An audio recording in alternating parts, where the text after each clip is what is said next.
جو مسئلہ میں نے بتانا تھا غسل کے حوالے سے بھی ہے، اور دوسرے مرد فوت ہو گئے، عورت اس کو دیکھ سکتی ہے، یا عورت فوت ہو جائے تو کیا مرد اس کو دیکھ سکتے ہیں؟ یہ عام طور پر جو نادان قسم کے لوگ ہیں نا، ان کو پتہ نہیں ہوتا، جس کی وجہ سے وہ لوگوں کو الجھن میں جو ہے نا ڈال دیتے ہیں۔ مرد فوت ہو جائے تو عورت باقاعدہ طور پر اگر ضرورت محسوس کرے تو مرد کو غسل بھی دے سکتی ہے۔ اگر مرد فوت ہو جائے تو عورت کے لیے تو اجازت ہے، اس کو ہاتھ بھی لگا سکتی ہے، اس کا چہرہ بھی دیکھ سکتی ہے، تمام اس کے معاملات وہی ہوتے ہیں جو ایک بیوی کے اپنے شوہر کے ساتھ ہوتے ہیں۔ البتہ عورت جہاں فوت ہو جائے تو کیا مرد اس کے ساتھ اس طرح پیش آ سکتا ہے جس طرح کہ بیوی کے ساتھ پیش آیا جاتا ہے؟ اس کو غسل دینا، اس کو ہاتھ لگانا، اس کا چہرہ دیکھنا۔ اس کے متعلق البتہ یہ بات ضرور ہے، حضرت امام شامی رحمۃ اللہ علیہ ہیں، فتاوی شامیہ جہاں سے تمام مفتیان دیکھ کے فتویٰ دیتے ہیں جی،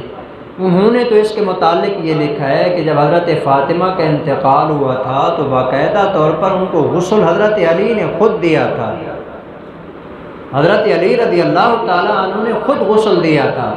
لیکن زیادہ جو مشہور بات ہے نا، احادیث سے ثابت ہوتی ہے، حضرت ام ایمن نے ان کو غسل دیا تھا۔ البتہ حضرت علی کی طرف جو نسبت کی جاتی ہے نا، انہوں نے غسل دیا تھا، غسل انہوں نے نہیں دیا تھا، غسل کا جو سامان تھا نا وہ انہوں نے مہیا فرمایا تھا۔ تو اس لیے ایک بات تو یہ ہو گئی کہ مرد عورت کو غسل دے سکتا ہے یا نہیں، اس کے متعلق علماء نے لکھا ہے کہ نہیں دینا چاہیے۔ اگر کہیں پر اور کوئی غسل دینے والا نہیں ہے، خاتون نہیں ہے، صرف اس کا شوہر موجود ہے تو غسل نہیں دے گا جی۔ علماء نے لکھا ہے کہ اپنی بیوی کو تیمم کروائے گا جی، ایک مرتبہ ہاتھ زمین کے اوپر مار کے اس کے چہرے کے اوپر مل دے گا، اور دوسری مرتبہ اس کو مار کے، جیسا کہ عام طور پر غسل تیمم کروایا جاتا ہے، غسل کا بھی وہی تیمم ہوتا ہے، کوئی فرق نہیں ہے جو وضو کے لیے ہوتا ہے جی، اس کے بازو کے اوپر مار دے گا تو اس کو تیمم کروائے گا، غسل نہیں کروائے گا۔ تو مرد عورت کو غسل تو نہیں دے سکتا، اسی طرح کپڑے کے بغیر اس کو ہاتھ بھی نہیں لگا سکتا۔ ہاں اگر اس کے اوپر کوئی کپڑا پڑا ہوا ہے جی، جیسے کفن دیا ہوا ہوتا ہے جی، کفن کے اوپر اگر اس کو ہاتھ لگانا چاہے تو لگا سکتے ہیں، کوئی ممانعت نہیں ہے۔ جہاں تک تعلق ہے اپنی بیوی کے مرنے کے بعد چہرہ دیکھنے کی، یہ مسئلہ لوگوں کے اندر جو ہے نا پتہ نہیں کہاں سے آ گیا ہے جی، وہ جاہل اور نادان قسم کے لوگ جو زندگی کے اندر ساری زندگی اللہ معاف کرے غیر محرموں کو دیکھتے رہتے ہیں جی، وہ یہ مسئلہ بیان کر دیتے ہیں جی مرنے کے بعد شوہر اپنی بیوی کا چہرہ نہیں دیکھ سکتا ہے۔ کیوں نہیں دیکھ سکتا؟ کس نے کہا ہے؟ کس کتاب میں لکھا ہوا ہے؟ کون اس مسئلے کو بیان کرتا ہے؟ تو یہ صرف نادانی کی بات ہے، جہالت کی بات ہے، اپنی طرف سے ایسے ہی بنا دیتے ہیں کہ فوت ہونے کے بعد مرد اپنی بیوی کے چہرے کو نہیں دیکھ سکتا، وہ اس کے لیے غیر محرم ہو جاتی ہے، غیر محرم ہو جاتی ہے، تو پھر اس کے مرنے کے بعد شوہر کو وراثت کیوں ملتی ہے؟ اس کو جائیداد ملتی ہے، اس کو وراثت ملتی ہے، غیر محرم کو بھلا کہاں سے جائیداد اور وراثت ملے گی؟ تو بہرحال جی مسئلہ یہ ہے کہ مرد عورت کو غسل بھی نہیں دے سکتا، بلا ضرورت کپڑے کے بغیر اس کو چھو بھی نہیں سکتا، ہاتھ بھی نہیں لگا سکتا، البتہ چہرہ دیکھنے کی اجازت ہے۔ عورت کو فوت ہونے کے بعد غیر محرم نہیں دیکھ سکتا، یہ کنفرم بات ہے جی، اس میں کوئی شک والی بات نہیں ہے۔ جس طرح زندہ عورت کو پردہ ہوتا ہے نا، فوت ہونے کے بعد بھی اس کو پردہ ہی ہوتا ہے جی، اس لیے غیر محرم تو اس کو دیکھنا چاہے تو اجازت نہیں ہے۔ ہاں یہ اپنے شوہر کی بات کر رہا تھا میں کہ اس کا شوہر جو ہے وہ اگر اس کا چہرہ دیکھنا چاہے تو علماء نے اس کی اجازت دی ہے۔ ایک سوال اور ہے جی جی، کیا شوہر اپنی بیوی کے جنازے کو کندھا دے سکتا ہے؟ بالکل دے سکتا ہے جی، شوہر اپنی بیوی کے جنازے کو کندھا بھی دے سکتا ہے، اٹھا کے لے جا سکتا ہے، حتیٰ کہ اتنا تک بھی ہے کہ اگر کوئی اور موجود نہیں ہے قریبی رشتہ داروں میں سے، مرد خود قبر کے اندر جا کے میت اٹھا کے قبر میں رکھے۔ کندھا دینا تو بڑی دور کی بات ہے، کندھا دے گا تو چار پائی کو ہی کندھا دینا ہے نا،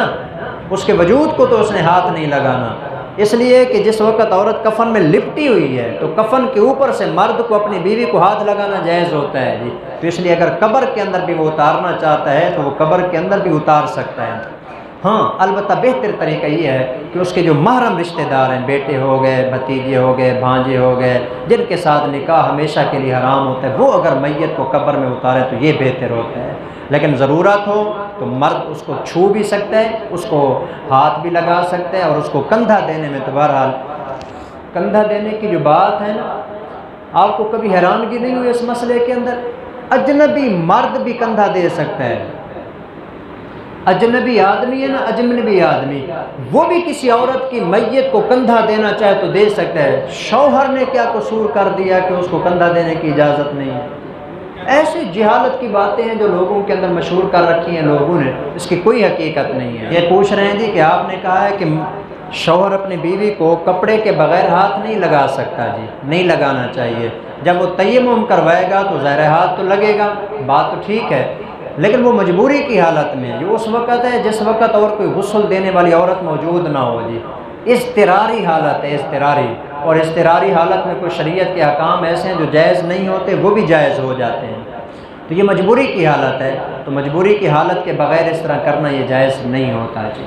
انشاءاللہ اس کے مسائل آ رہے ہیں، جی میں تفصیل کے ساتھ بتاؤں گا، اور ہر گھر کے اندر سے ایک بندہ جو ہے نا غسل کا طریقہ سیکھے، ہر گھر کے اندر سے ایک بندہ کفن دینے کا طریقہ سیکھے۔ کیسی عجیب بات نہیں ہوگی کہ والد صاحب فوت ہو جائیں، بچے جو ہے نا غسل دینے والا اور بندہ ڈھونڈ رہے ہیں، جی کرائے کے اوپر لے کے آؤ اور وہ آ کے ان کو غسل دے۔ اس لیے خود غسل دینا چاہیے، جو قریبی رشتہ دار ہوتے ہیں یہ ان کے اوپر ان کا حق بنتا ہے کہ وہ کم از کم اس کو خود کریں اور اس کے ساتھ رہیں اور اس کو سیکھیں۔ جی اللہ سبحانہ و تعالی ہم سب کو دین کی تمام باتیں سیکھنے کی توفیق عطا